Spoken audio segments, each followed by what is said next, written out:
В Камрате состоялась пресс-конференция общественной организации «Веста», в ходе которой подвели итоги реализации проекта «Женщина в политике. Гарант стабильности». Антонина Волкова, председатель Альянса женщин Юга Молдовы и исполнительный директор общественной организации «Веста», рассказала о цели проекта и о том, какие результаты были достигнуты. На сегодня у нас очень яркий пример, и в реализации проекта участвовала госпожа Ирина Федоровна Влах, это башкирская Гагаузии. И мы очень благодарны ей за вот такое активное ее участие. То есть она выступала с приветствием и в начале проекта, когда только мы сформировали коллектив участников.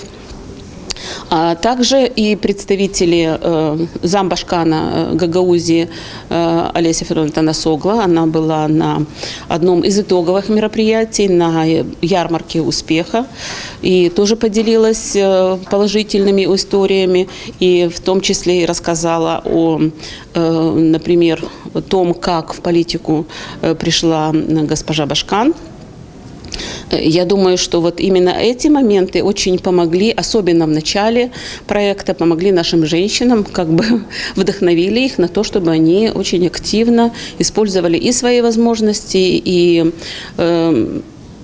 получили навыки во время обучения. Это был первый такой фокус. Второй фокус данного проекта был нацелен на то, чтобы дать конкретный результат.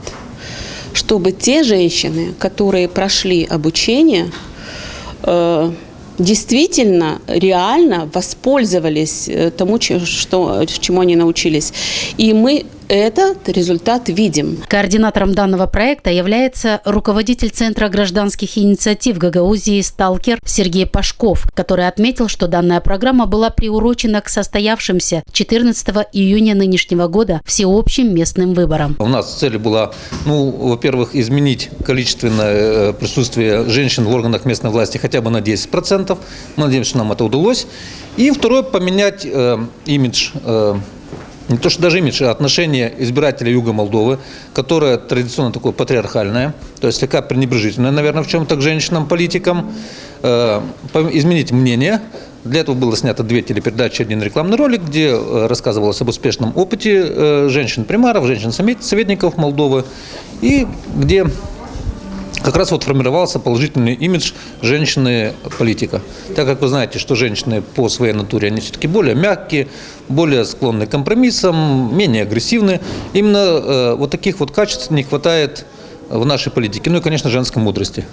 Поскольку мы говорим, 2 стали примарами и 11 женщин стали советниками разного уровня, это очень хороший результат.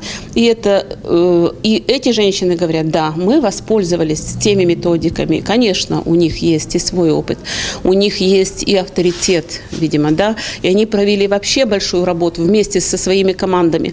Но, возможно, без использования новейших методов, новейших форм и инструментов им было бы сложнее. Проект «Женщина в политике. Гарант стабильности» завершился, отметила госпожа Волкова. Но работа с дамами, уже избранными на должности примаров и советников, и с теми, кто не прошел в политику, продолжится, так как многие из них изъявили желание создать свои организации по продвижению женщин в политику. Антонина Волкова пожелала всем дамам активного участия в политике быть уверенными в себе и не бояться выдвигать себя в лидеры не только в политике, но и в бизнесе и экономике страны.